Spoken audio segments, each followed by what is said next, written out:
तीन बड़े इवेंट्स और हैं 2025 में जो ये माना जा रहा है कि गोल्ड को इन्फ्लुएंस कर सकते हैं। पहला तो ये कि डोनाल्ड ट्रंप का अमेरिका का राष्ट्रपति बनना। दूसरा ये है कि 2025 में यूनियन बजट फरवरी में ये भी पेश होने वाला है। तीसरा आरबीआई की जो एमपीसी की मीटिंग्स होंगी, इसमें जो कुछ डिसीजंस लिए जाएंगे वो भी गोल्ड के रेट को इम्पैक्ट कर सकता है। अगर हम ट्रंप की बात करें तो ट्रंप के आने से वैश्विक अस्थिरता बढ़ सकती है, जो सोने के लिए पॉजिटिव हो सकती है, लेकिन मजबूत जो डॉलर है वो सोने की तेजी को कम कर सकता है। इसके अलावा इस साल हमने ये भी देखा है क्योंकि बिटकॉइन ने एक बहुत ही अट्रैक्टिव रिटर्न्स दिए हैं, जिसकी वजह से निवेशकों का जो अट्रैक्शन है वो बिटकॉइन की तरफ भी हमें बढ़ता हुआ दिखा। क्या वो सोने के लिए एक नेगेटिव इम्पैक्ट डाल सकता है? इन सारे फैक्टर्स को अगर हम समझने की कोशिश करेंगे तो सर आपका क्या व्यू है? देखिए, जहां तक बिटकॉइन का सवाल है तो टेम्परेरी हम देख सकते हैं कि उसका एक इफेक्ट जो है वो देखने को मिल सकता है, लेकिन जहां तक कंपैरिजन का सवाल है, बिटकॉइन एक रियल असेट नहीं है। हम कह सकते हैं कि वो एक डिजिटल करेंसी है और वहां पर अंडरलाइन कोई असेट होती नहीं है। तो एक टेम्परेरी हम कह सकते हैं कि शॉर्ट टर्म में उसका इम्पैक्ट देखने को मिल सकता है, लेकिन जहां तक रियल असेट का जो सवाल है तो वो सोना ही है और उसका जो वो इन्फ्लुएंस है वो हमेशा बना रहेगा निवेशकों के प्रति। तो उसका मुझे नहीं लगता कि बहुत ज्यादा कोई असर जो है लंबी अवधि में सोने पे पड़ता हुआ नजर आएगा।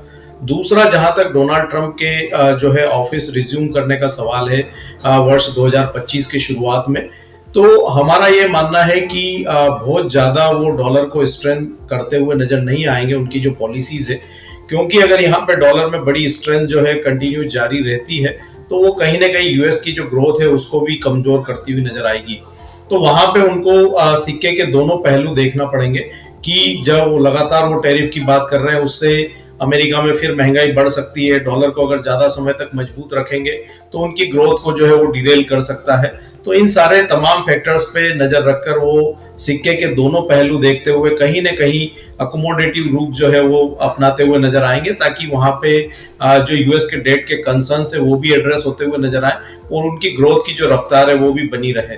तो मुझे लगता है कि टेम्पररी थोड़ा सा बाउंस जरूर डॉलर में देखने को मिल रहा है, लेकिन लंबी अवधि में वर्ष 2025 में डॉलर की स्ट्रेंथ बरकरार रखने में काफी दिक्कत जो है आएगी और वो भी यहाँ पे सोने के लिए सपोर्टिव रहेगी। तो शॉर्ट टर्म में थोड़ी मजबूती रह सकती है, लेकिन लंबी अवधि में ग्रेजुअली डॉलर जो है फिर ऊपरी लेवल से करेक्ट होता हुआ नजर आएगा और वो सोने की कीमतों को सपोर्ट करेगा। डोमेस्टिक फ्रंट में अगर हम बात करें तो यहाँ पे यूनियन बजट है। पिछली बार हमने एक बड़ी जो है इंपोर्ट ड्यूटी में कट आते हुए देखा था, लगभग 9% का, लेकिन अब यहाँ पे हम देखें तो एक काफी मॉडरेट लेवल पे जो है इंपोर्ट ड्यूटी के रेट आ चुके हैं। तो वहां से ड्यूटी कट की कोई ज्यादा संभावना नजर नहीं आएगी, क्योंकि हम ऑलरेडी देख रहे हैं कि जो ट्रेड डेफिसिट्स है वो लगातार बढ़ रहे हैं। तो गवर्नमेंट का उसके ऊपर भी नजर रहेगा।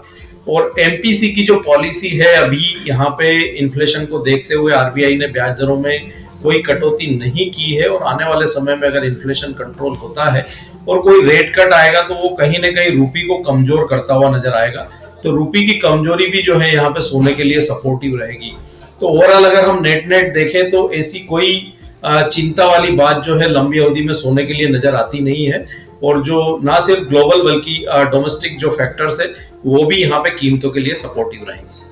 तो सर, बजट में इंपोर्ट ड्यूटी के ऊपर आप क्या उम्मीद कर रहे हैं? क्या इंपोर्ट ड्यूटी को इस बार बढ़ा दिया जाएगा, जो कि जुलाई में कम कर दिया गया था 15 से 6%? अभी तक की चीजों को अगर हम देखें तो ऐसा लगता नहीं है, स्टेटस को रह सकता है। लेकिन अगर ट्रेड डेफिसिट यहाँ कंटिन्यू अगर बढ़ करके आते हैं अगले 1-2 महीने में, तो फिर शायद गवर्नमेंट वहां पे 1 से 2% की बढ़ोतरी कर सकती है इंपोर्ट ड्यूटी में। लेकिन हाल फिलहाल सरकार की तरफ से ऐसे कोई संकेत जो है ड्यूटी को लेकर के नहीं है।